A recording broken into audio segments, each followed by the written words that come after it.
অখিল গগৈৰ বিৰুদ্ধে আক্ৰমণাত্মক AIUDFৰ নেতা আজমলৰ বুঢ়া আঙুলিৰ সমানো নহয় অখিল গগৈ।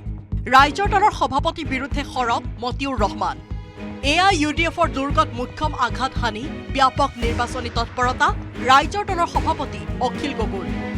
মূলতঃ আজমলক টাৰ্গেট কৰি নিৰ্বাচনী প্ৰচাৰ অখিল গগৈ।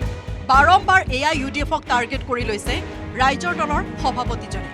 অখিল গগৈৰ এই কাৰ্যক কিন্তু সহজভাৱে লোৱা নাই AIUDFৰ নেতাসকলে। অখিল গগৈৰ সমালোচনা AIUDFৰ নেতা মতিউৰ ৰহমানৰ।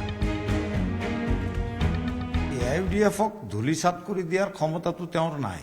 যেহেতু সমস্যা আমাৰ সমাধান হোৱা নাই, গতিকে দলটো তেওঁ ৰুটলেছ কৰি দিব কিয়?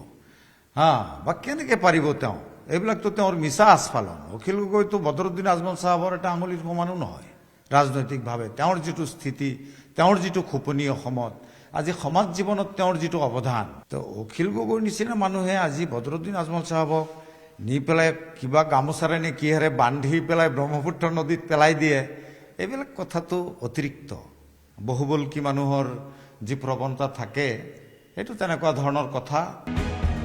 সংখ্যালঘুৰ প্ৰধান সমষ্টিত কংগ্ৰেছ আৰু AIUDFৰ মাজতে প্ৰতিদ্বন্দ্বিতা হ'ব বুলি দাবী মতিউৰ ৰহমানৰ।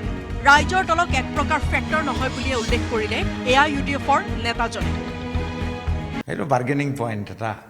এইটো অখিল গগৈ অলপ চতুৰ মানুহ হিচাপে তেখেতৰ এটা বাৰ্গেনিং পইণ্ট আৰু যে সংখ্যালঘু অধ্যুষিত এলেকাত মোৰ অলপ বেছ আছে।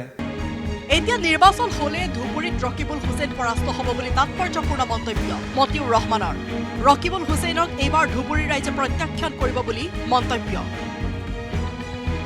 বদৰুদ্দিন আজমল চাহাবৰ 100 ভাগৰ 1 ভাগো নহয় ৰকিবুল হুছেইন। সেইটো আজি মানুহে ৰকিবুল হুছেইনক ভোট দিয়া নাই। দিল্লীত নৰেন্দ্ৰ মোদী কাতৰাই ৰাহুল গান্ধীক প্ৰধানমন্ত্ৰী বনোৱাৰ কাৰণে ভোট দিছে। আজিৰ দিনত লোকসভা নিৰ্বাচন হলেতো ধুবুৰীত বদৰুদ্দিন আজমল চাহাব কমেও 15 লাখ ভোটৰ ব্যৱধানত বিজয়ী হ'ব। এনেদৰে এতিয়া ৰাইজৰ দলৰ সভাপতিৰ লগতে কংগ্ৰেছৰ বিৰুদ্ধে আক্ৰমণাত্মক AIUDFৰ নেতা। নগাঁৱৰ পৰা নীলোৎপল বৰাৰ report, news 18 Assam north east. আপুনি বিচৰা বাতৰি পাব কেৱল নিউজ 18 এপত। নিউজ 18 এপ ডাউনলোড কৰিবলৈ স্কেন কৰক এই QR কোড। গুগল প্লে ষ্টৰতো পাব এই নিউজ 18 এপ। অখিল গগৈৰ বিৰুদ্ধে আক্ৰমণাত্মক AIUDFৰ নেতা আজমলৰ বুঢ়া আঙুলিৰ সমানো নহয় অখিল গগৈ। ৰাইজৰ দলৰ সভাপতিৰ বিৰুদ্ধে সৰব মতিউৰ ৰহমান। AIUDFৰ দুৰ্গত মুখ্যম আঘাত হানি ব্যাপক নিৰ্বাচনী তৎপৰতা ৰাইজৰ দলৰ সভাপতি অখিল গগৈ।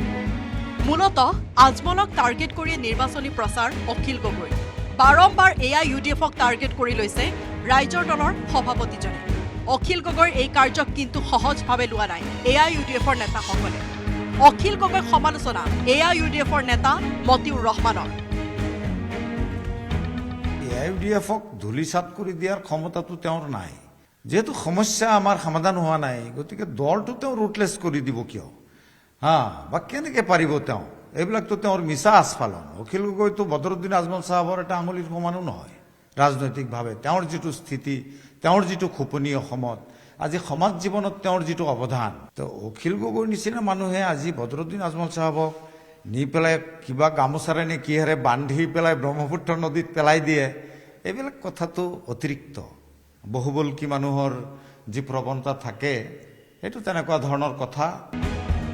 সংখ্যালঘুৰ প্ৰধান সমষ্টিত কংগ্ৰেছ আৰু AIUDFৰ মাজতে প্ৰতিদ্বন্দ্বিতা হ'ব বুলি দাবী মতিউৰ ৰহমানৰ। ৰাইজৰ দলক এক প্ৰকাৰ ফেক্টৰ নহয় বুলিয়ে উল্লেখ কৰিলে AIUDFৰ নেতাজনে। এইটো বাৰ্গেনিং পইণ্ট এটা। এইটো অখিল গগৈ অলপ চতুৰ মানুহ হিচাপে তেখেতৰ এটা বাৰ্গেনিং পইণ্ট আৰু যে সংখ্যালঘু অধ্যুষিত এলেকাত মোৰ অলপ বেছ আছে। এতিয়া নিৰ্বাচন হলে ধুবুৰীত ৰকিবুল হুছেইন পৰাস্ত হ'ব বুলি তাৎপৰ্যপূৰ্ণ মন্তব্য মতিউৰ ৰহমানৰ। ৰকিবুল হুছেইনক এইবাৰ ধুবুৰীৰ ৰাইজে প্ৰত্যাখ্যান কৰিব বুলি মন্তব্য।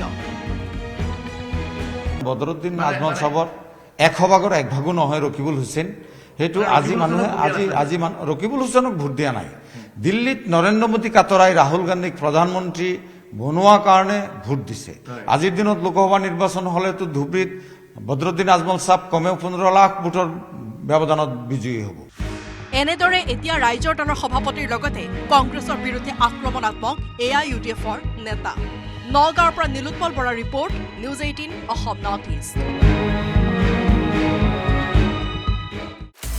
আপুনি বিচৰা বাতৰি পাব কেৱল নিউজ 18 এপত।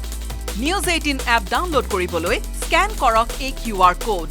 গুগল প্লে ষ্টৰতো পাব এই নিউজ 18 এপ।